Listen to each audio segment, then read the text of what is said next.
The human being, known as Homo sapiens or Homo sapiens sapiens, is the only surviving member of hominids, a branch of the great apes. They are characterized by erect posture, bipedal locomotion, manual dexterity and increased tool use, as well as a general trend towards larger, more complex brains and societies. The spread of humans throughout the world with their large and increasing population has had a profound impact on the environment and millions of native species worldwide. One of the key advantages of their evolutionary success is a relatively larger brain with a well-developed neocortex, prefrontal cortex and temporal lobes. These enable high levels of abstract reasoning, the development of language, problem solving, developing social relationships and cultural development through social learning. Humans use tools to a much higher degree than any other animal. Humans are the only extant species known to build fires, cook their food, clothe themselves, and create and use numerous other technologies and arts. Human beings are resistant to any constraints being placed on their inner nature, and are the most socially variant species in the animal kingdom who have created more ways of structuring a family, communities, societies, more different belief systems and far more ways of expressing themselves more than any other animal. More than any other animal, human beings are equipped for diversity, having a strong sense of individuality and a flair for creativity. This gives them a constant choice. In certain conditions they can be one of the most dangerous animals on the planet, but given the right environmental and social conditions which facilitate social progress and evolution, they can be a positive force for change and are able to manipulate conditions and their environment for the benefit of not just themselves but for other species and nature in general. Motivation is the driving force of desire behind all deliberate actions in human beings. Human beings share with all other living beings a desire to interact with and manipulate their own environment to create the necessary conditions for survival, comfort and well-being. Being highly developed social animals, one of the most important of human needs is a need to belong. All human motivation is filtered through a prism of individual emotional and cognitive development which is developed in response to accumulated experiences of one's environment and social interactions. Motivation is based on emotion, more specifically on the search for satisfaction, a positive emotional experience, as well as an avoidance of conflict. Positive and negative is defined by the individual mindset relative to experience and emotional and cognitive pathway of development.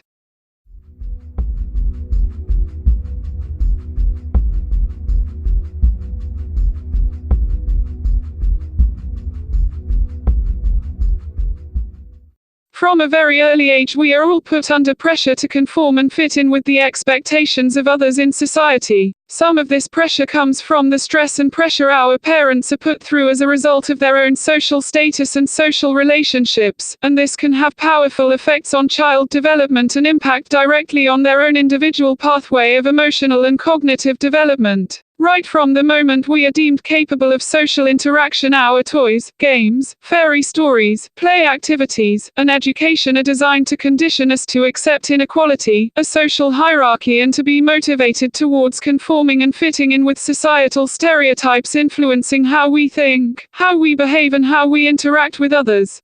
Opportunities to make use of our naturally long childhood through exploration, experimentation and discovery of our own natural individuality and creativity are kept to a minimum, while it is assumed at every stage of our development that we are open to and willingly embrace mind control from authority, not just from parents and others but from religion and the government. Most strategies designed to reinforce conformity and acceptance of authority are based on denial of our central emotional need to belong through exclusion, threat of exclusion, and placing us in situations of conflict, and these strategies are employed from our earliest educational experiences. Within this is a certain amount of pressure to conform to societal expectations relating to our perceived role in society, and throughout we are molded and shaped into predefined models of good citizens.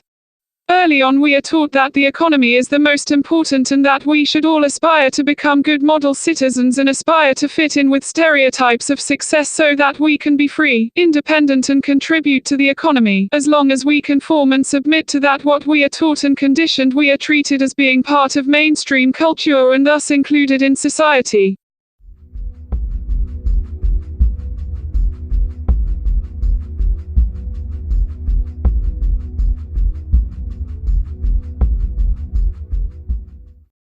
We are sold an illusion of democracy, freedom and civil rights by major political parties which have been pre-screened and approved to form governments. This illusion is usually presented as a desire to manage the economy and infrastructure in a way which best serves the needs of taxpayers. Taxpayer is a government term for a good model citizen who is socially included, considered part of mainstream society, and who works to contribute to the economy. Pre-screened and approved political parties are given assistance during election campaigns by other parts of the hierarchy to create the illusion of democracy and gather enough votes to form a government. It is a complete lie. We are living under a totalitarian empire which is headed by large multinational banking, corporate and business interests who are involved in the pre-screened and approved political parties who form governments and oppositions to manage the economy and infrastructure for the benefit of those who run and invest in these interests worldwide. Namely the shareholders, directors backed up by an army of economists, advisors and strategists and heavily supported by equally powerful media interests who dominate the mainstream media, press and broadcasting. These are further supported by the judiciary, legal system and police, the military and also by intelligence. A large part of the work of intelligence and secret services is to infiltrate all branches of the civil service and other important areas of our infrastructure to supply information from among the people and also take part in monitoring and surveillance activities.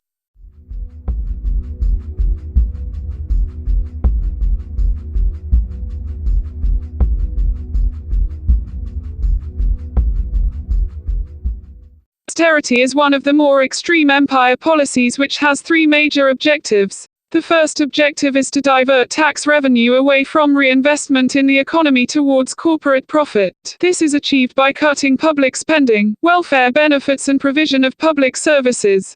The second objective is to introduce inequality, debt and fear to the population so as to force them into wage enslavement. The third is to depopulate society by making the lives of people dependent on the state so unbearably stressful and hard that they either die prematurely or commit suicide. The general strategy here is to make sick, poor and marginalized people look for work on special websites such as Universal Job Match. There are an insufficient number of jobs available, but these sites are full of fake vacancies and people are forced to make large numbers of job applications under threat of losing their income through benefit sanctions. Many are sent to work unpaid for profit-making companies such as high street retailers and supermarkets as a condition of receiving benefits. Today more than 1 million people work full-time in Britain but do not get paid for their work. Many of these people have serious health issues. The general strategy of austerity is to use poverty and debt as a means of controlling people, together with a further strategy of stigmatizing people who are deemed unproductive to society. These austerity policies are made more effective by the fact that social exclusion is an experience. Most people think of equality only in terms of themselves and the rest of society. Therefore, many of those who are stigmatized by the government and media become shunned by the rest of society and isolated. The stress and hardship of which often triggers genetic predispositions to life-threatening illnesses such as heart disease, cancer, strokes, type 2 diabetes, a mental illness and depression which in turn can lead to suicide.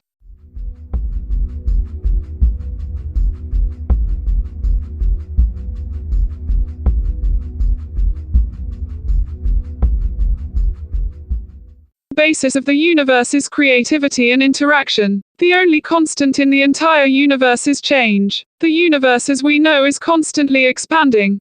There is only one universe. The universe functions according to a set of laws and principles. You, everyone else and everything else in the entire universe are subject to the exact same laws and principles.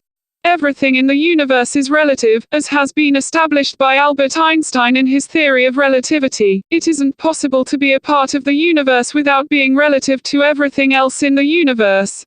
Interaction as we know involves action and reaction. But what about creativity? What is creativity really all about?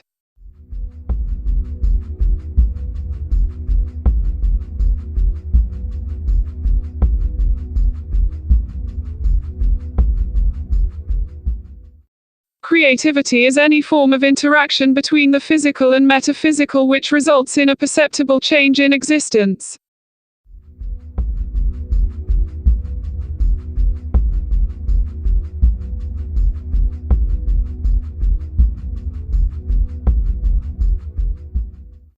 To understand what creativity is about, you need to first understand the basic principles of existence. There are three basic principles of existence. The first is that everything which is created in the universe is unique and individual and never exactly the same as anything else which has also been created. The second is that everything which is created in the universe has a set of binary, a dualistic set of characteristics which facilitate interaction and the functioning of a relationship. The third is that all change and motion which takes place in the universe is cyclical in nature. These three principles are all interdependent on one another.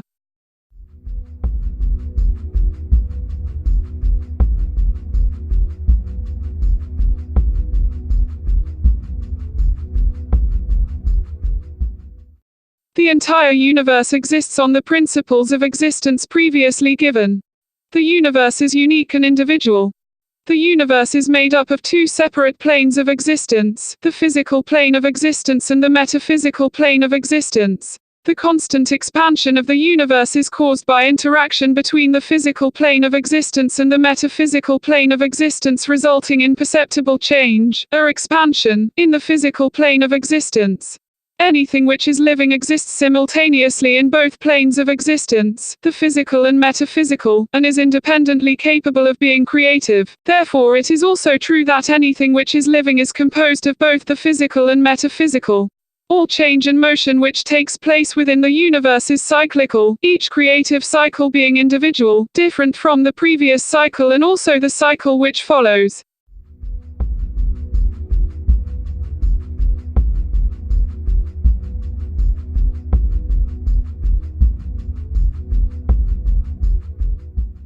Creativity is synonymous with change. Change can be either dramatic or traumatic. Dramatic change promotes living existence and interaction between the physical and metaphysical planes of existence. Traumatic change works against living existence and interaction between the physical and metaphysical planes of existence. Traumatic change therefore promotes existence within a single plane of existence, whether it be physical or metaphysical. Death is an example of traumatic change.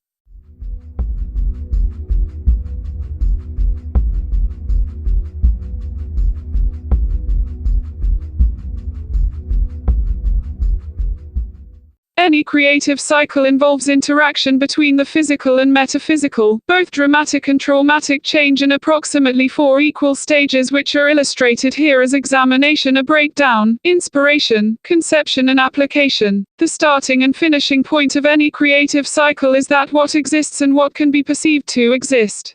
This creative cycle is universal and applies to any form of creativity in the universe.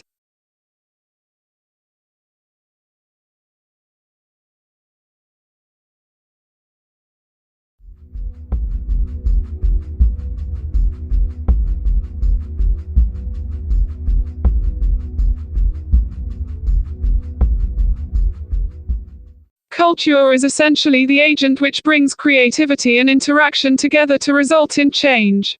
In animals, culture is the awareness which determines the decisions and actions taken, for example, to obtain food, to mate and reproduce, or to modify its environment.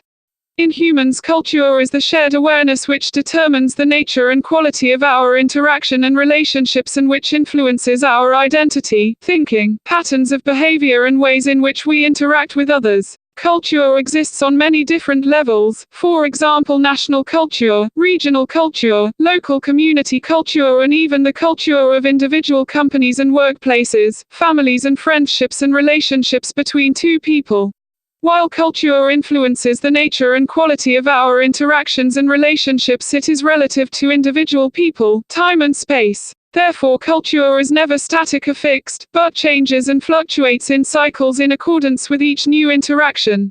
Just like creativity, change and interaction, culture is dualistic in nature and is subject to both dramatic and traumatic change. This is extremely important, because together with human creativity, culture is what motivates social progress and human evolution.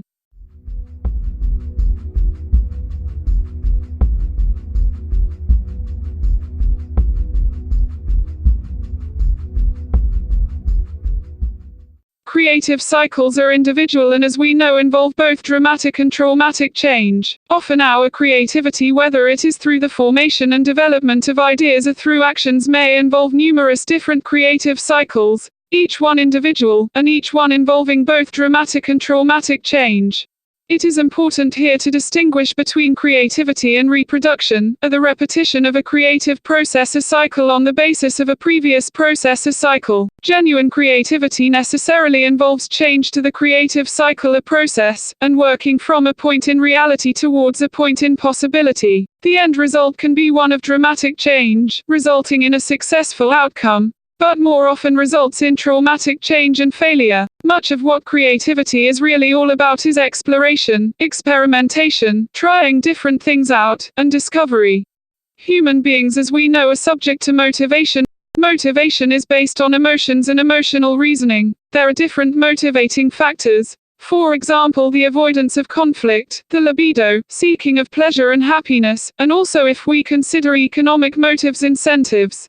Both culture and cultural awareness go together with motivation to determine the nature and objective of the creativity. The nature and objective of creativity may be either dramatic change or traumatic change, even though the creative cycle remains exactly the same. Culture and cultural awareness enable someone to identify opportunity in their environment or interaction, whilst motivation serves to determine the nature and outcome of the creativity and its objective.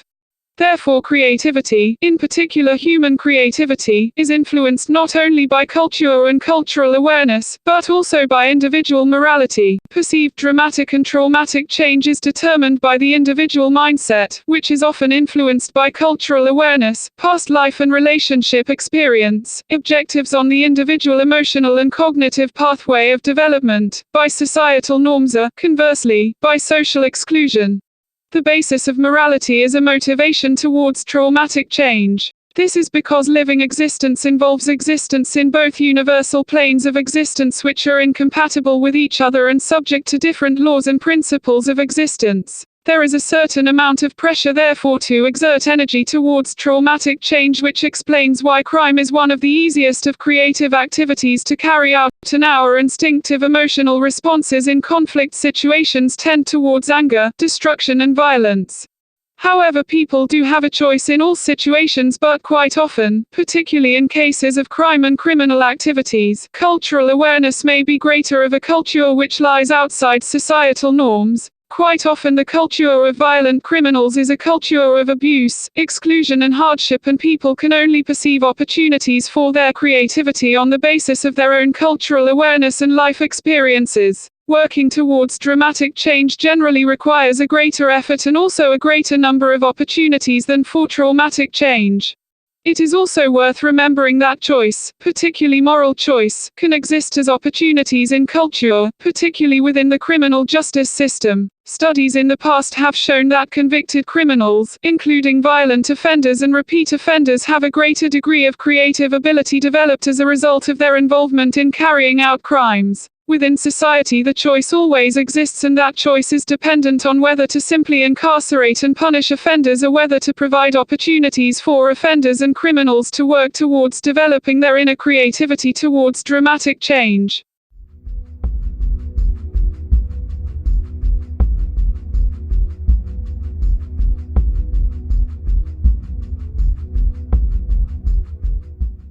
One of the key advantages of their evolutionary success is a relatively larger brain with a well-developed neocortex, prefrontal cortex and temporal lobes. These enable high levels of abstract reasoning, the development of language, problem solving, developing social relationships and cultural development through social learning. This is made possible by an extended period of conception. Unlike a squamate, a snake, a equine, a horse, a human baby is not born fully developed or indeed viable at birth. This process of extended conception involves interaction between the human brain and the environment so as to develop such things as neurological coordination, balance, and visual acuity.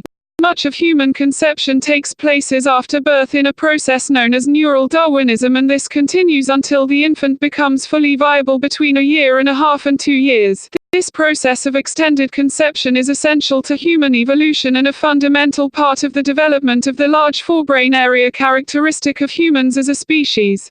This is what also causes early childhood experiences to shape adult behavior and the emotional and cognitive pathway of development. This is because we have two types of memory. The first type of memory is known as recall memory, which enables us to recall things such as facts, faces, numbers, and locations. Then you have another type of memory known as implicit memory, which is an emotional memory which records the emotional impact of early experiences. Implicit memory not only records the emotional impact of early childhood experiences but is also essential for our ability to develop our inner creativity. Implicit memory is a fundamental part of being able to process inspiration and transform it through our cultural awareness into the ability to envision creative output and develop ideas and concepts. It is also an essential part of transforming early emotional experiences and impact and inspiration into a feeling of well-being, feelings of hope, and it also influences our ability to dream and conceptualize objectives, thus is also essential for developing a life script. Anyone can learn how implicit memory works by exposing themselves to familiar creative output, such as a well-known song, a movie. As you listen to the song or watch scenes from the movie, you should be able to recall specific experiences and relationships, and feelings and emotions you experienced from such relationships, and be able to clearly remember places, facts, even specific words said in conversations at the time, which you would not be able to recall having not listened to the song or watched the movie. Very much in the same way people who are adopted have a lifelong sense of rejection. The actual event of the adoption took place soon after they were born, so they have no way of recalling the actual experience as they would not have had a recall memory developed at the time. But their implicit memory recorded the emotional distress of separation, which leads to them experiencing a feeling of rejection from others. This extended period of conception also involves human development with regard to human interaction, which is another fundamental area for development in humans. Here again we can see how human interaction works with creativity to result in dramatic changes and development. One can enhance the development of babies who have been born premature simply by human touch and stroking them for short periods. Physical contact and affection are both essential for human development as they promote dramatic change through emotional experiences and contact, and this impacts directly on the development of the child. Babies who are not held, touched, or picked up or shown any affection can actually die from being denied such contact. This can also impact on a child's development in other ways. Babies who are starved of affection and tenderness, being left to comfort themselves and cry themselves to sleep, can also lead to feelings of insecurity, trust issues, and lead them to grow up into adults who have serious issues with adjusting to living as part of a community or society in general. This can lead to the development of a susceptibility to social exclusion, behavioral problems, and to such issues as obesity and substance misuse. Humans are motivated to interaction and action through emotional needs, and often it is whether those needs become fulfilled or not, or how, which largely influence how such children develop into adults, how they think, behave, and interact with others. This is how such conditions as obesity and substance misuse issues develop. There is an inability to form successful attachments as a result of past emotional experiences. Yet the motivation for behavior and interaction which results in positive emotional experiences and satisfaction remains. And where there is a reduced ability or opportunity to get such emotional needs fulfilled through contact with other people, those affected are often left with little alternative to seek emotional comfort through eating or taking substances such as drugs and alcohol. This is not a given, because humans are individual and have individual responses to emotional experiences. But experience of such early problems with interaction and intimacy increase the risk of obesity and substance misuse issues developing later in life, as such a susceptibility developing. However, this extended period of conception also exposes infants and small children to the life experience of their parents and others in their family, and it is the actual life experience of the parents, and how easy or difficult their life is, which can directly influence and impact on early childhood development. This can shape not just the development of their emotional and cognitive pathway of development, but also determine to a large extent how these children develop as adults and whether or not they are able to fit in with basic societal expectations. However, this is not a failing of human evolution but part of what being human is really all about. Nor is this specific to just humans, but is common to many different species of animal and plant life and is part of the development of cultural awareness and the ability to be creative and interact with one's environment. However, what is specific to humans is the nature and quality of social relationships. It is the culture of such relationships, how caring and nurturing they are, how much conflict there is in the relationship, which forms basic cultural awareness and prepares the child to develop in accordance with the sort of community as society into which they will grow and develop as adults. There is no such thing as human nature as shared characteristics common to different people. We are all highly individual and we form habitual or cyclical patterns of thinking, behavior and interaction on the basis of our cultural awareness, our social relationships and the sort of environment we grow up in. Are we growing up in the sort of stratified society where we learn not to trust people, to fight for what we can get, where we can be exploited or taken advantage of for being honest, and where life can often amount to not much more than a struggle to survive and get the bare essentials for a meager existence? Or are we growing up in a more egalitarian society where the development and maintenance of good social relationships is essential for our survival, where empathy is important, reciprocity, a sense of community solidarity, and where from childhood we will need to develop completely different skills and follow a completely different path of emotional and cognitive development? Parents are often left with little alternative but to pass on skills and knowledge taken directly from their own life experience, and it is this transfer of such skills and knowledge which is likely to remain with their children throughout their adult lives.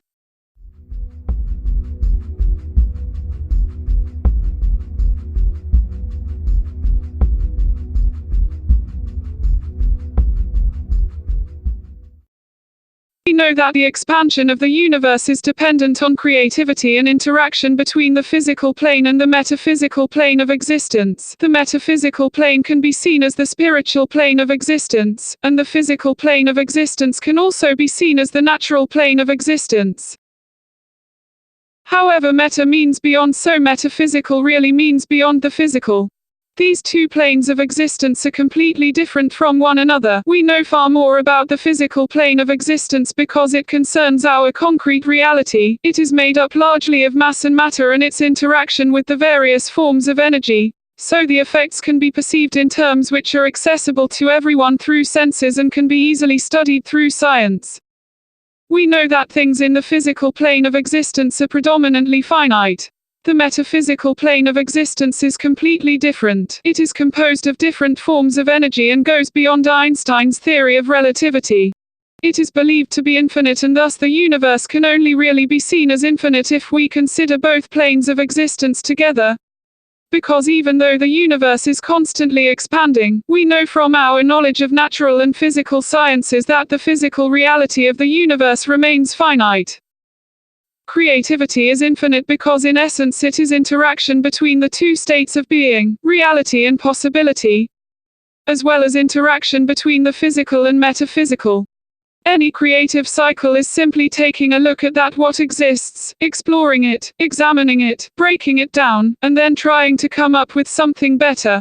Therefore, in being creative you are working against ignorance. There are numerous reasons why investment in cultural development is essential to a modern, civilized society. Let's examine, for example, the greener ecological arguments about saving the planet.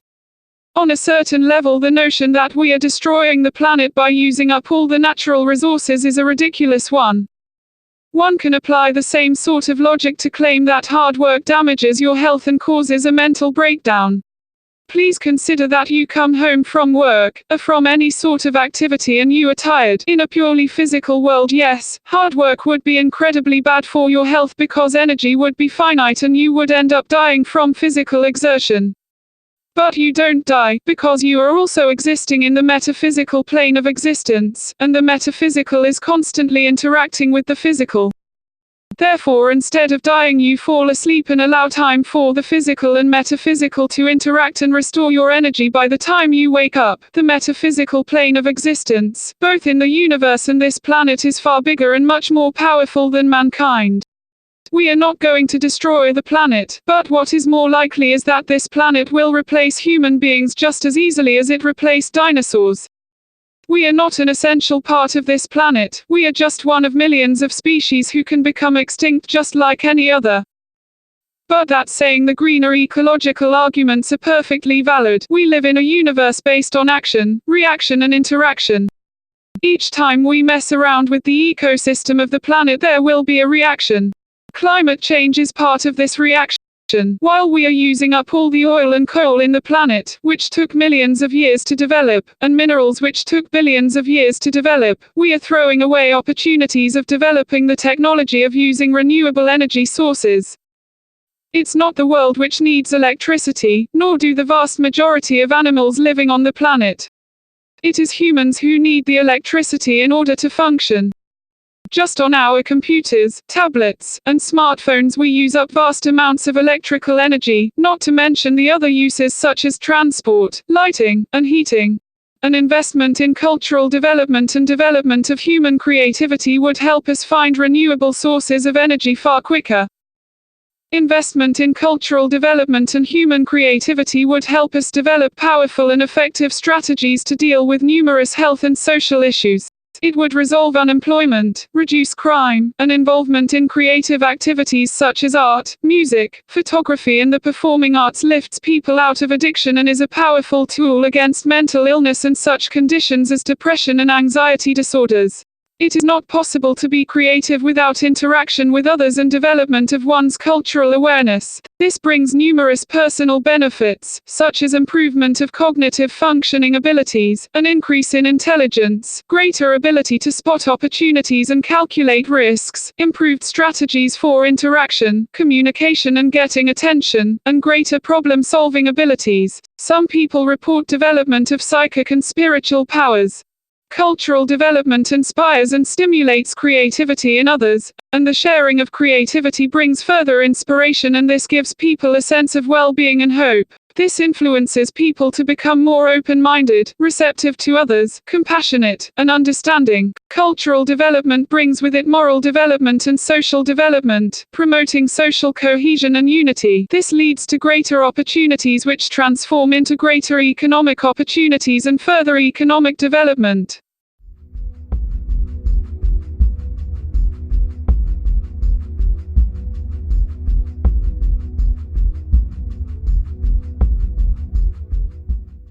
Neglecting cultural development tends to very quickly start a process of cultural decline which can adversely impact on society and people's lives in quite profound ways. As we know, any form of creativity towards dramatic change requires both interaction with others and opportunities. We also know that creativity towards dramatic change requires more effort in order to overcome the pressure towards traumatic change. What happens is that when there are no opportunities for creativity and no cultural development, there are no outlets for people to express themselves, and this can lead to them feeling stifled and experiencing stress. In many cases, due to the natural human motivation to avoid conflict, this can lead to apathy. Apathy, like inspiration, can spread to other people quite quickly, and this can create a cultural void or vacuum. This cultural void or vacuum sets off two separate processes. The first process affects human motivation and behavior. People are motivated to direct action through their cultural awareness, which includes experiences of environmental factors and social interaction. Human motivation is based not only on emotional need but also on a desire to express one's creativity through direction, action and self-expression. Where there are no opportunities for self-expression or creative action, people start to feel stifled, inhibited, stressed, and as a result become less open-minded, less compassionate, more angry, more aggressive, and more open and tolerant of inequality. This sets off a process of cultural decline. This is because there is no cultural development working towards dramatic change or inspiration, so on the basis of tension and pressure caused by the incompatibility of both planes of existence, the apathy and tension tend to work in the same way as inspiration, and this leads to traumatic change and traumatic cultural development. So that cultural decline results in social decline, social division, social stigma, and social fragmentation. Within these circumstances, various social issues which develop out of traumatic change and creativity, such as poverty, inequality, crime, social exclusion, start to develop. Some people perceive the moral decline inherent in such cultural decline, and this causes a further reaction from some people which leads to authoritarianism, and this in turn creates further social division and tension. This process of cultural and social decline effectively halts social progress and human evolution, and in some cases can reverse it. Since the mid-1990s, the umbrella term for the various social issues which manifest as a result of social and cultural decline are known as social exclusion.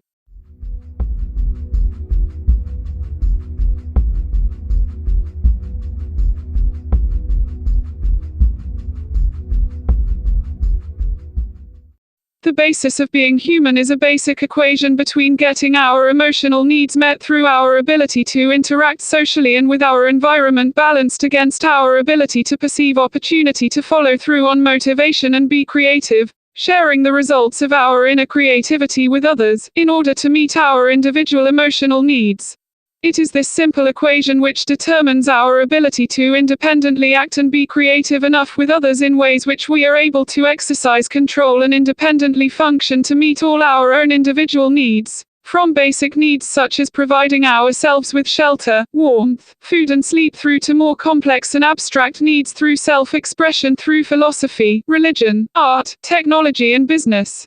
For most people, this equation translates in concrete terms to the fundamental basics of a lifestyle which is meaningful, productive and fulfilling. We all have needs for a stable and secure home, access to water, heat, a comfortable space and bed in which to sleep. We all have a need for some form of work and occupation through which we can acquire money in the form of an income, and through this provide for ourselves to provide clothing, material possessions, furniture, appliances, access to the creativity of others for our own emotional comfort and well-being in the form of music, books, movies, art, photographs. This also translates to opportunities to continue along our own individual pathway of emotional and cognitive development through opportunities to travel, to socialize, to take part in various cultural activities, and to develop specific intimate relationships to provide us with intimacy, sexual pleasure, acceptance, love, companionship and the sense of belonging to a relationship and eventually our own family.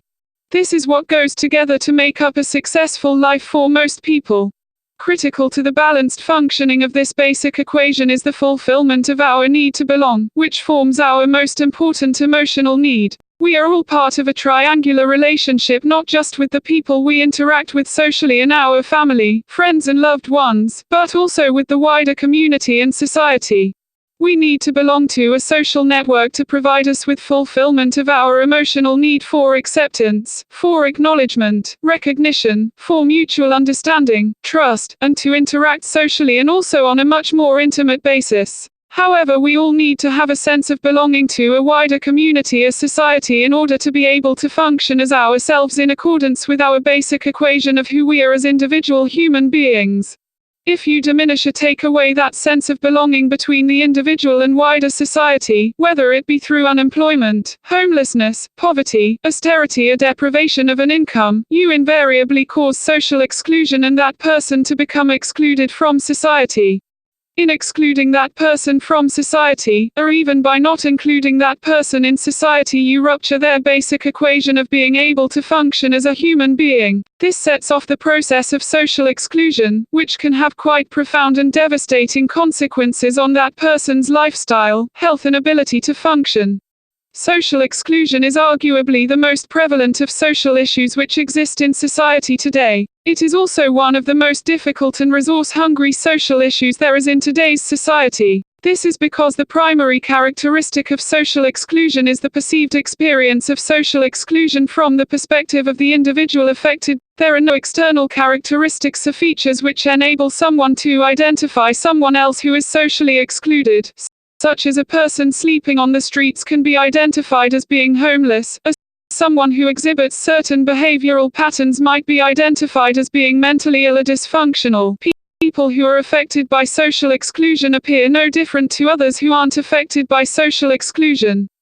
Furthermore, the fact that the fundamental characteristic of social exclusion as a perceived experience by the person affected makes it virtually impossible to provide any form of support through direct intervention without increasing the distress and negative consequences. This is because social exclusion is a process made up of different life experiences, none of which may be connected, and the formation of the perceived experience of social exclusion may have been created by previous emotional experiences in different situations. It may also be caused by early childhood experiences or by repeated attempts made by the person themselves to address an issue which have so far resulted in failure.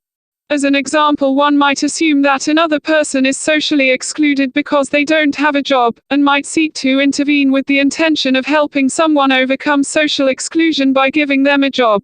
But this may only address one single component of the experience, which may create further distress, stress, a fear of failure, and thus deepen the perceived experience. Another basic characteristic of social exclusion is that it is a process which can involve many dimensions and depths, and it is almost directly relative to the health socio-economic gradient. This makes social exclusion somewhat less of an experience for more affluent people and easier to overcome. But the further you go down the social hierarchy, the more multidimensional or deeper the perceived experience of social exclusion can be. The more devastating effects are, and also the greater the likelihood that some of the effects can be terminal, life-threatening, and even fatal. It's also important to remember that in being a perceived experience by the person affected, social exclusion cannot be characterized by widespread assumptions and notions simply because social exclusion does not conform to any set of general characteristics or features. For example, you cannot make the assumption that people with poor health or who are disabled are less likely to be productive members of society and are thus more subject to social exclusion. People who are able-bodied and highly skilled can be affected by social exclusion. You cannot assume that social exclusion affects one particular group of people such as the unemployed, because almost as many people who are working can be affected by social exclusion. You also cannot base an assumption on lifestyle choices such as a tendency to drink alcohol, smoke cigarettes, or eat unhealthily. Extensive research undertaken by Cultura consistently shows that only a minority of people affected by social exclusion drink heavily or smoke, and just as many people affected by social exclusion are height-weight proportionate with healthy BMIs. The single unifying factor in the perceived experience of social exclusion is the constant stress of living in poverty, with inequality or being deprived coupled with the instinctive distress associated with the unfulfilled emotional need to belong. The lower down the scale of social hierarchy you are, the lower your income level and the more you are marginalized or excluded by others, the greater the degree of stress you experience and the deeper the sense of emotional distress through the constant perception of not being accepted and not being perceived as belonging to a community or society. The reason why social exclusion is so stressful and distressing is that it often combines different types of poverty, such as economic or financial poverty with emotional poverty, into a single, constant daily experience. Quite often failure in one area leads to failure in other areas, and this can have quite a profound and devastating effect on the individual affected.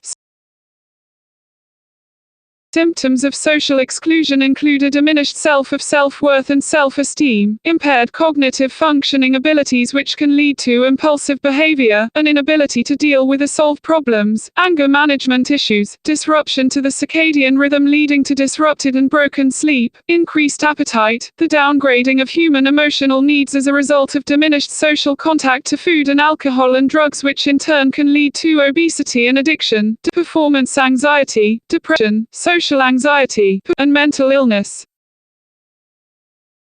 It is important to remember that social exclusion is a process of traumatic change on an individual which often manifests itself into a sustained series of attacks on someone's mental and emotional health and ultimately, their physical health. People who are affected by social exclusion are often placed in a conflict situation where they need a greater degree of social interaction, cognitive functioning ability and creativity in order to overcome their experience of social exclusion, but end up not getting the social interaction, a positive reaffirming social contact and inspiration which enables them to reverse the process, and so are unable to develop for themselves a greater degree of cognitive functioning ability or creativity in order to overcome their experience of social exclusion. Subsequently, this can lead to a triggering of genetic predispositions to serious, life-threatening illnesses such as heart disease, strokes, cancer, type 2 diabetes, a further degradation to their mental health which can result in suicide. People affected by social exclusion often have a much reduced life expectancy, die more prematurely. They develop emotional barriers and trust issues with people who can support them, further cutting themselves off from receiving support, and may turn to crime or antisocial behavior as a way of seeking out the support and help they need to overcome social exclusion. Social exclusion not only affects individual people, but also has adverse effects for their loved ones, friends, relationship partners, families, and uses up additional resources and creates stress for many frontline public sector workers such as doctors, nurses, social workers, policemen, support workers and carers. Therefore, social exclusion, despite being preventable, is becoming an increasing drain on public resources and the provision of services and support to others.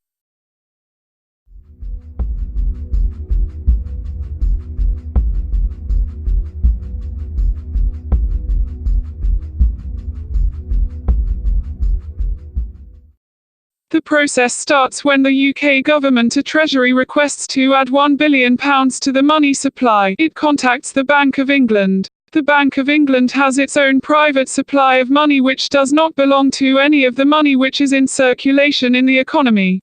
Additionally, the private money supply of the Bank of England can be created out of nothing. This is different to the other banks, such as the clearing banks and retail banks, such as the NatWest, Lloyds, and building societies such as the Halifax and Nationwide, who hold funds which are part of the money in circulation in the economy. The Bank of England provides the money to the government or to other banks as part of a special low-interest loans of say 1.5% or 1% and issues banknotes as a form of debt repayable to the Bank of England. The banknote is which essentially an IOU note, has a written declaration which states I promise to pay the bearer on demand the sum of the value of the banknote. These special low-interest loans are only made available to the government and other banks. However, due to the rise in popularity of electronic banking, only 3% of the money in circulation in Britain is in the form of physical banknotes. The money which is loaned to the government or other banks becomes legal tender in the form of pounds sterling and part of the money supply in circulation. This money is then loaned out to people at much higher rates, for example in the form of mortgages at 5% APR, personal loans at 10% APR and through credit cards at 20% APR. The £1 billion which enters the money supply is known as the principal. Under the fractional reserve banking system rules in the United Kingdom, 3.1% of the principal must be held by the bank as a reserve. Therefore, £31 million is held by the bank as a reserve. The remaining £969 million is considered the excessive reserve and can be loaned out by the bank with interest charged. However, what happens is that this £969 million is added to the original £1 billion being created out of thin air. This is how the money supply is further expanded. Let's say a businessman wants to borrow the £969 million as part of a business loan. The bank issues him the money which he must deposit into another bank and the cycle repeats itself. The businessman deposits the £969 million in the bank, which holds £30 million as the required reserve, and creates a further £939 million out of nothing on top of the original deposit to further expand the money supply. In subsequent transactions, the cycle repeats itself with £910 million being created out of thin air and added to the money supply, then £882 million coming out of thin air, and so on and so forth. This can go on indefinitely. But to keep it mathematically simple, the original £1 billion requested can become some £32 billion added to the money supply, 31 billion of which has been created out of thin air.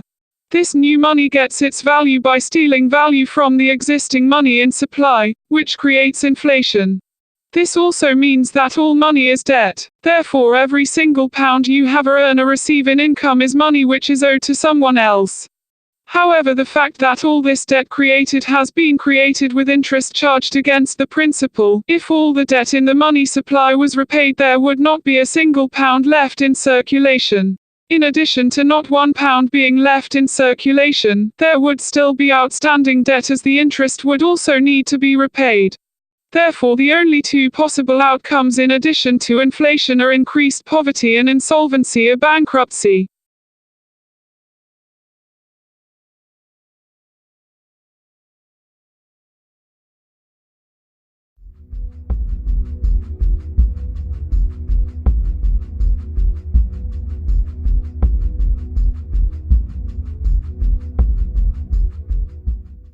John Locke was a 17th-century English physician and philosopher. He is considered to be one of the most influential Enlightenment thinkers and is known as the father of liberalism. His social contract theory was also widely acclaimed and has also influenced capitalist thinkers, as well as political, legal and economic thinking. One of his major works was the Two Treatises of Government, which was a work of political philosophy. In the first treatise, Locke attacked the concept of patriarchalism as a form of government. The second treatise, part of which has been reproduced verbatim in the Declaration of Independence, was an argument of Locke's ideas of a civil society and a social contract. In the fifth chapter of the second treatise, Locke argued that governments could not arbitrarily dispose of property and that everyone had a natural, God-given right to property in a civil society. He made the argument on the basis of three provisos. The first proviso was that there must be enough property left over for others. The second proviso was that the property must not be left to spoil. The third proviso was that everyone had to mix their labor to become entitled to the property. This all seemed plausible enough. If you go out and mix your labor with the world, then you become entitled to a share in the property and goods available. But then it all falls apart in a single sentence. He states that there is enough land and property for everyone. However, the one thing which blocks this is the invention of money, and men's tacit agreement to put a value on it. He doesn't go on to say that all his three previous provisos are cancelled and invalid, but this is exactly what happens. From that point forward, there is no more entitlement to property or goods through mixing your own labor, because it is later accepted that money buys labor. On that basis of the acceptance that money buys labor, there is no longer any consideration as to whether there is enough left over for other people. There is no longer any concern for waste, because Locke argues that money is like silver and gold and cannot go to waste. This is ridiculous, because nobody is really concerned about the actual physical condition of money, but what its effects are. But the argument continues, built up by one logical fallacy after another. He accepts that there is inequality but does not suggest how to resolve it in his civil society. He suggests that the government should moderate the conflicts between capital owners and workers, but makes no suggestion as how this can be achieved. In places, his labor theory of value contradicts his supply and demand theory, but it meets the interests of capital and property owners, so he gets away with it.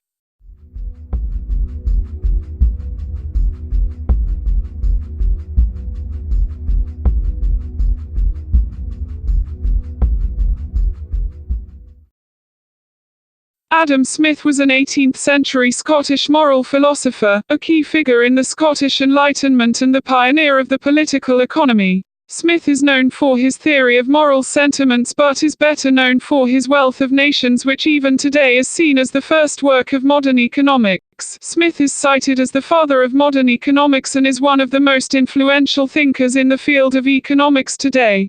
Admittedly, the thinking that property was a God-given right and that God provided property and goods for people to enjoy was started by John Locke and his treatises of government, which as a result of its glaring logical fallacies allows for the unlimited accumulation of wealth and for inequality in society. It is also accepted that property is a right of private ownership. It is also accepted that money buys labor. Adam Smith had a big idea concerning the important issue of market equilibrium, and sought to answer the question as to how supply can meet demand and how demand can meet supply. This equilibrium is of course one of the central notions of economics. Smith explains that equilibrium is achieved by the invisible hand of the market. The invisible hand was a very clear metaphor for the hand of God. So now we have gone from Locke believing that God provided us all with property to enjoy to Smith now claiming that the market is controlled by God, the invisible man in the sky. This is where the entire theory of Smith falls apart and becomes nothing more than a superstition, a delusion. Please consider that we can replace the invisible hand of God with the invisible hand of Santa Claus and it would make just as much sense. This is not to dispute the existence of God, or indeed dispute the validity of any religion or religious belief. The metaphysical plane of existence in the universe is very real and exists because we have the reality of living existence to show it exists. The concept of interaction between the physical and metaphysical plane is not a new concept, but is the entire basis of religion and religious thinking. Religion has been teaching for many centuries of the conflict between good, a dramatic change, and evil, a traumatic change. All popular mainstream religions base their core principles on this basic conflict. People need to work out whether God is an anthropomorphized version of the metaphysical plane of existence, or whether God is an imaginary figure, a deity. God cannot be both. The principles of the metaphysical plane of existence are totally different to the physical plane of existence. To most people, the basic principles of the metaphysical remain as much a mystery today as they did centuries ago. The metaphysical plane is infinite, so it is possible for some form of God to actually exist, but it is highly improbable that the metaphysical functions in the same way as human thinking. Therefore, more than 2 centuries after Adam Smith, there is no concrete evidence of any invisible hand working to maintain market equilibrium, and plenty of concrete evidence to suggest that there is no such thing as market equilibrium. The reality of life for the majority of the world's 7 billion people is one of poverty and deprivation. 1 billion people are starving to death, while a tiny minority of the world's population are rich beyond the wildest dreams of most people. However, in his Wealth of Nations, Smith also states that in civilized society it is only among the inferior ranks of people that the scantiness of subsistence can set limits to the further multiplication of the human species, and it can do so in no other way than by destroying a great part of the children which their fruitful marriages produce. So Adam Smith anticipated evolutionary sense in the worst possible sense. Adam Smith came well before Charles Darwin. Smith referred to workers as the race of laborers. As you can see, there was inherent racism in these views.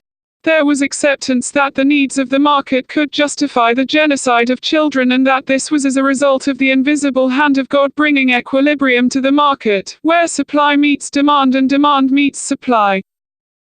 Furthermore, it was Smith who introduced the concept of moral worth on the basis of one's ownership of property and money, and also the notion that the workers or laborers were a race of people inferior to capital nori and owners of property. You can also see here how there is no concept whatsoever of any sort of social responsibility or any sort of religious thinking inspired by helping the poor. Now you can perhaps see how many of the virulent things and ideas, together with the lack of social responsibility, acceptance of inequality, and also acceptance of leaving poor people without money to die, things that you can see going on today in the current system, all come from the seeds that were planted by Adam Smith.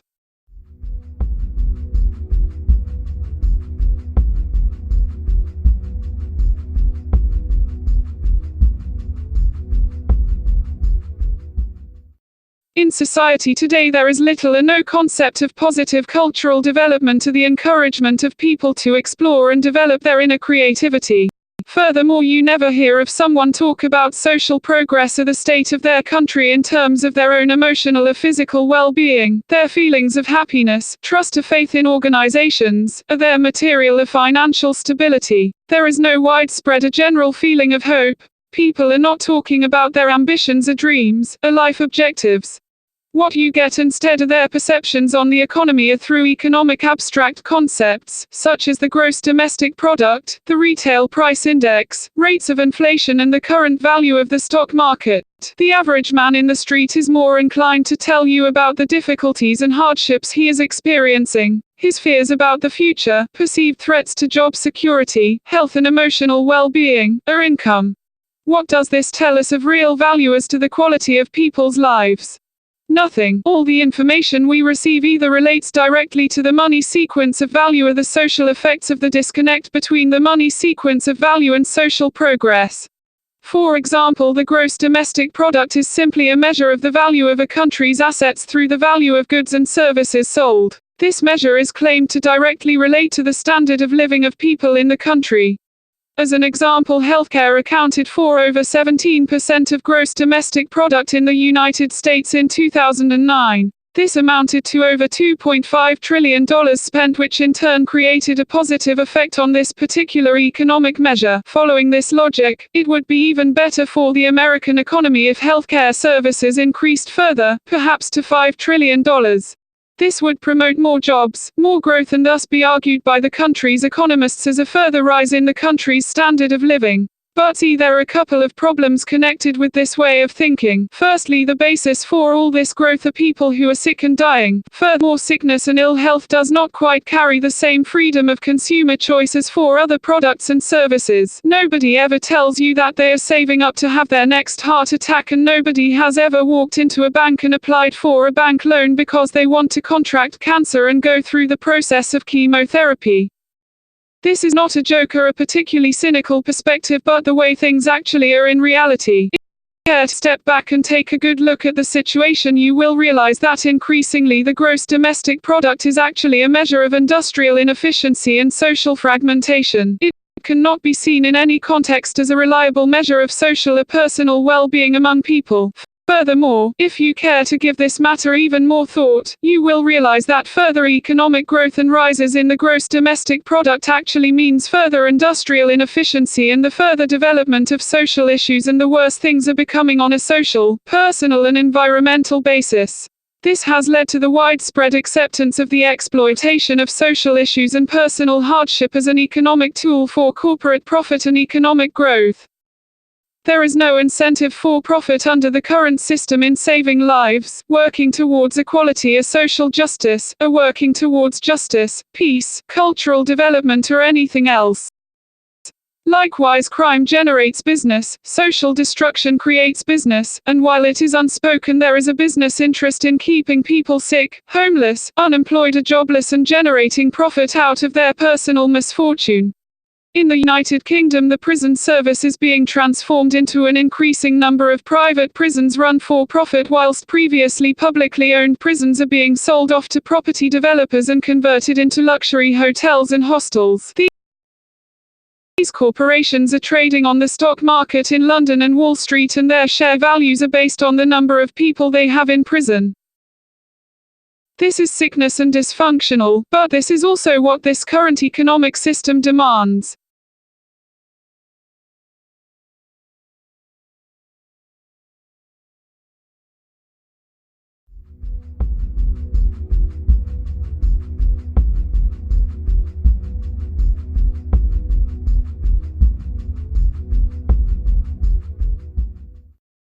Another primary motivation of the current economic system is the fundamental belief in perpetual economic growth caused by endless cycles of consumerism and consumption. When we examine the fundamental basis of modern market economics, we find that the basis is a relationship of monetary exchange which cannot be allowed to stop or be slowed down if society is to remain in any way functional. Center stage in this economic theater are the employer, employee and consumer. The employee supplies the employer with labor in return for an income. The employer sells goods and services to the consumer for income. The consumer, of course, is simple: the employer or employee in a different role, spending the money earned back into the system to enable the cycles of consumption to continue. The global market economy is based on the assumption that there will always be enough product demand to move enough money through the system at a rate which can keep the consumption process going. The faster the rate of consumption, the greater the economic growth assumed, and so the beat goes on. But isn't the whole purpose of the economy based on the efficient and economical management of resources for the benefit of everyone in society? How does the current economic system work to achieve the objectives of a traditional economy? It doesn't. The objectives of the current economic system are in direct opposition to all the objectives a proper economy should have. We live in the concrete reality of a planet composed mainly of mass in the physical plane of existence and have at our disposal only a finite number of resources. We are consuming huge quantities of oil, a finite substance, which took millions of years to create. The minerals we are currently using in large quantities took billions of years to create. So to be a part of an economic system which promotes the endless consumption of finite, physical resources which we have no possibility of replacing is an ecological form of suicide and a form of collective insanity. Efficiency means an absence of waste, yet this economic system is far more wasteful than any other system in the history of mankind. We are in a state of rapid cultural decline, and this is coupled with an accelerating degree of social decline. No academic paper published anywhere in the world in the last 3 or 4 decades will tell you anything different, that every aspect of our society and culture is in a state of decline. Try to think of any system or any means of life that isn't in direct threat or danger by the current economic system. Nobody is thinking about the causal mechanism. However, this is the causal mechanism, the rapid degree of cultural decline tied together with an accelerating degree of social decline caused by a disconnect between social and economic development. The causal mechanism is the emphasis of economic development to the detriment and willful neglect of social and cultural development.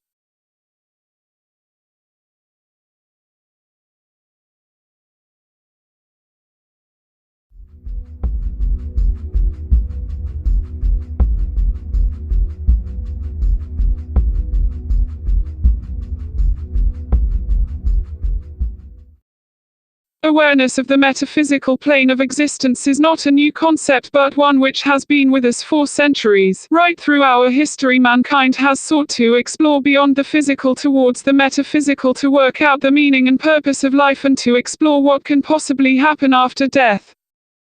Not everything is finite in our existence. In the course of our lifetime we make use of infinite amounts of energy limited only by the reality of our finite physical existence. Our capacity to learn and understand is infinite if we only bother to make the effort. The same is true of our compassion, our creativity, and our ability to seek and discover the truth.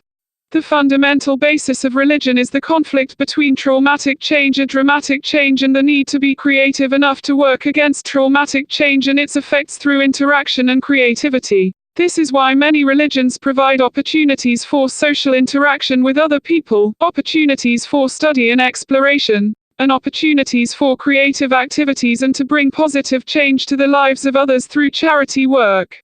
Yet more than anything else, religion has been exploited by mankind as a tool for mind control, to spread inequality, and to create hatred and division between people. We have seen this in the doctrines of Adam Smith, the moral philosopher and pioneer of modern economics, who advocated the killing of children born into poverty for the sake of the market. We see this in numerous wars and conflicts, particularly in the Middle East, where numerous conflicts involve human beings killing other human beings. Furthermore, religion has conditioned people to submit passively to authority, to believe and not question, and to follow established rules rather than encourage people to explore, experiment, and discover solid principles on which to base their moral and spiritual thinking. This has disempowered a large number of people who, conditioned and trained to passively accept authority, live in an existence where they can clearly see the problems and issues taking place around them, but rather than try to do something about it, sit back in the hope of a messiah or other authority figure to come along and make the required changes. This can be seen not just in religion, but also in politics. Religion is not any different from life. The choice is there, the choice is within everyone, and it exists, irrespective of whether the mind control is forced or whether it has been submitted to willingly.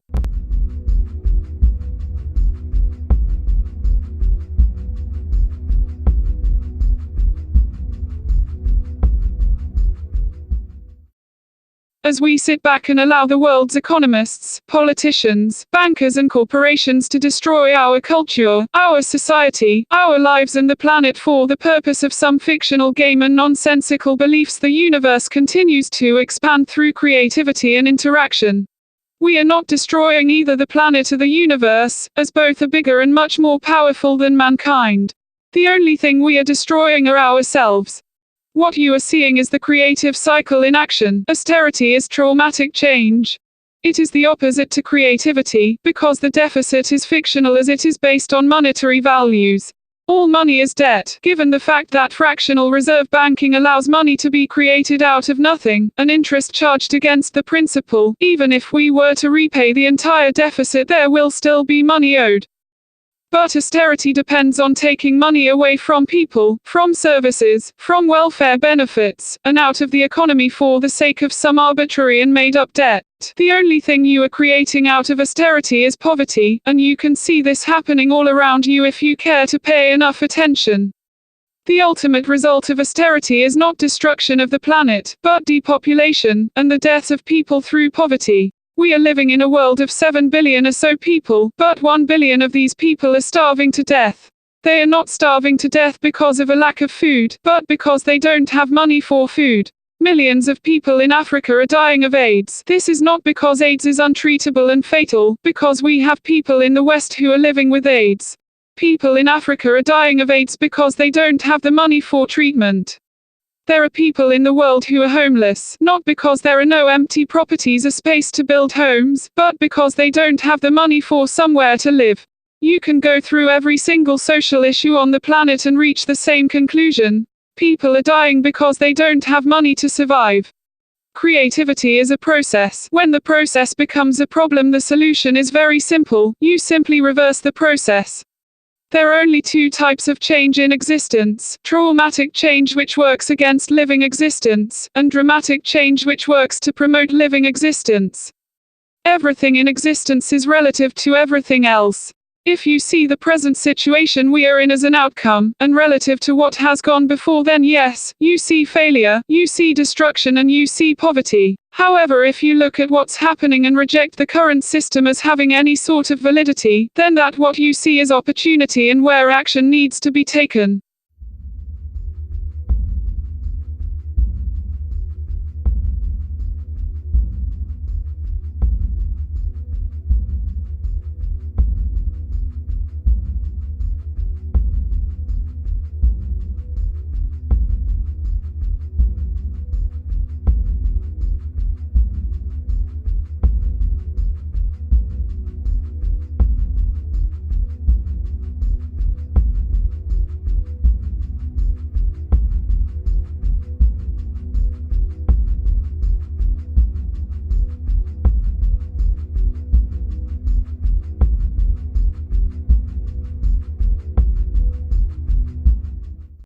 You are a human being, Homo sapiens. You are a great ape who has learned through 1.4 million years of evolution the concept of civilization. You are naturally equipped to deal with the current situation, for you have a larger brain, the ability to interact socially, and the ability to learn about your environment through social learning. Within you are amazing powers of understanding, compassion, and creativity, which, if you only make the effort to explore and discover, can bring positive change not only to your living existence but also to the living existence to others and to the world around you. It is your humanity which makes you equal to others and everyone else equal to you. Inequality is no more than a social construct designed to keep you in your place and to serve the current system. You have equal access and opportunity to influence culture through your ideas, decisions, and actions, if you only make the choice to become aware of the world around you, to seek the truth, and to create your own solutions. That choice is constant, and you always have that choice.